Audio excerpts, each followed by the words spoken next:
Thierry Lepan, bonjour. Bonjour. Vous êtes le futur patron de la CGT, ça sera dans un mois au futur conseil national ou congrès en fait de la CGT, 22 mars je crois. Oui, 18 au 22 mars. Alors pour votre entrée, vous avez frappé fort dans le journal du dimanche, il y a quelques jours, vous avez écrit que Hollande s'inscrit dans la suite de Nicolas Sarkozy. C'est pareil, la droite et la gauche en France? Pas du tout, et d'ailleurs la phrase n'est pas complète. J'ai précisé volontairement que François Hollande avait, comme Nicolas Sarkozy, une obsession qui était le coût du travail. Voilà, il faut lire la phrase entièrement. Vous dites qu'il a jamais donné considéré que la effectivement... droite et la gauche c'était la même chose. Forcément, ce serait idiot de dire cela. Donc vous êtes préféré un gouvernement de gauche qu'un gouvernement de droite quand même? Oui, et d'ailleurs, ce gouvernement, nous avons participé. La CGT, à ce que les salariés, d'une part, par leur bulletin dans l'urne, puissent mettre Nicolas Sarkozy et son équipe dehors, comme les Français l'ont souhaité, et à mettre en place ce gouvernement. Et nous sommes fidèles à nos engagements. Il reste maintenant à ce que le gouvernement soit fidèle aux siens. Et nous avons rappelé, à la fois Jean-Marc Ayrault, mais aussi François Hollande, les engagements de campagne qu'ils ont pu faire devant les Françaises et les Français. Et ce qu'on constate aujourd'hui, c'est que entre les engagements qui ont été pris et la réalité telle qu'elle est vécue par les salariés, le moins qu'on puisse dire, c'est qu'il y a loin de la coupe aux lèvres. Alors, dites-moi, quelle est la différence dans le traitement économique ou social de dossiers comme Goodyear, comme PSA, comme Florange, entre un gouvernement de droite et un gouvernement de gauche? D'abord, il y a quand même plus d'écoute de la part de ce gouvernement que de la part du gouvernement précédent. Là, on est sur des questions de forme, mais sur le fond, la logique reste la même. On considère que le travail est un coût, on considère que les salariés doivent accepter, sans rien dire, d'être licenciés, et c'est pour ça que nous nous opposons à l'accord qui a été signé, qui maintenant est transformé en projet de loi, qui est un accord néfaste pour les salariés et pour les élus du personnel. C'est ça, un peu plus de flexibilité pour les employeurs, un peu plus de sécurité pour les salariés. Écoutez, la flexibilité, on la voit dans le projet de loi. La sécurité, on ne la voit pas.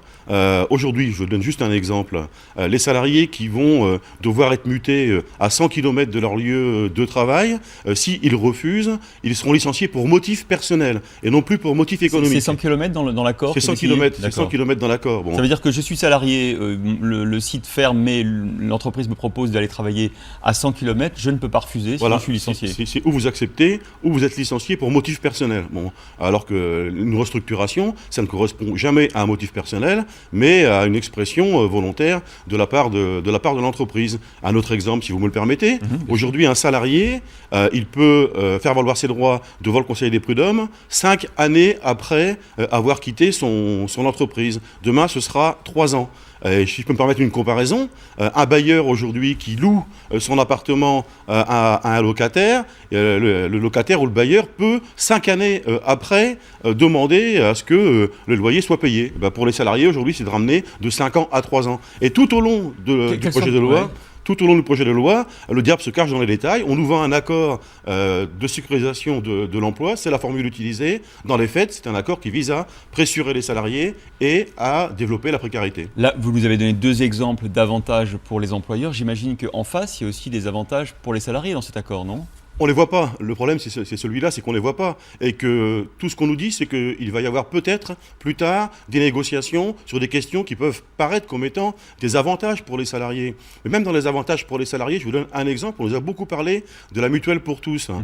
C'est un beau slogan. Mais dans l'accord, il n'y a absolument rien. C'est renvoyé à des séquences futures, à venir. On sait déjà que, par exemple, la question du financement de la mutuelle est bordé dans le projet de loi. Ça veut dire qu'aujourd'hui, les employeurs payent en moyenne dans notre pays 57% du prix de la mutuelle. Demain, avec cet accord, c'est 50%. Et en plus, là j'alerte tous les mutualistes de notre pays, la mutualité devra être mise en concurrence avec les assurances privées, ce qui est pour nous inconcevable. Alors, la CGT a parfois été mise en accusation au cours des dernières semaines sur sa radicalité dans certains conflits sociaux. Par exemple, évidemment, l'exemple de Goodyear Dunlop, l'usine d'Amiens Nord. Certains de vos collègues syndicaux, syndicalistes, disent que c'est la faute de la CGT si finalement, faute d'accord sur la flexibilité du travail à Amiens Nord, cette usine va fermer. Oui, d'abord, je pense que quand on est syndicaliste, et j'ai eu l'occasion de le dire déjà, on ne met jamais au même niveau de responsabilité l'employeur qui licencie pour faire des profits et le salarié qui est victime d'un licenciement. Il faut savoir choisir son camp. Moi, j'ai toujours choisi le mien et je souhaite vraiment que tout le monde en fasse autant. Pour ce qui concerne les sites qui sont aujourd'hui menacés de licenciement, on voit que la mondialisation aujourd'hui, elle est entre Amiens Nord et Amiens Sud. C'est ça dont il faut pouvoir parler aujourd'hui. Et à chaque fois, c'est le même processus. C'est-à-dire qu'en fait, on dit aux salariés, il faut baisser votre salaire, il faut travailler plus, il faut changer vos horaires dans des entreprises, dans des usines où les conditions de travail sont déjà terribles. Dans ce pays, on ne parle jamais des conditions de travail. Et on voit encore récemment un sondage qui nous dit que 70% des Français au travail estiment que les conditions pour faire bien leur travail ne sont pas réunies. Il faudra bien un jour ou l'autre dans ce pays qu'on parle des conditions d'exercice des différents métiers. Vous avez parlé de choisir votre camp dans les conflits sociaux. Vous ne pensez pas que quelquefois quand même il y a matière à discuter avec l'employeur, avec l'entreprise pour trouver... On a l'impression qu'en France, on est toujours dans la conflictualité dans les rapports dans une entreprise. Il y a des pays comme l'Allemagne où c'est un peu différent. C'est culturel en France cette conflictualité ? Non, je pense que d'abord les employeurs allemands et les employeurs français sont différents. Il y a des pratiques de discussion en Allemagne qu'on n'a pas aujourd'hui dans notre pays. Il suffit de prendre l'affaire PSA Aulnay. On avait dénoncé, nous, il y a 1 an et demi, 2 ans, le risque de fermeture de l'entreprise. La direction nous disait non, n'ayez pas peur, tout se passera bien, on va maintenir les sites. Aujourd'hui, on voit bien que malheureusement, les salariés sont confrontés à la fermeture d'une entreprise. Alors, qu'il y ait un climat de méfiance, c'est forcément normal, c'est forcément juste. Quand les conditions d'écoute ne sont pas permis, forcément il y a affrontement entre les salariés et leur employeur. Les salariés défendent leur travail et leur salaire.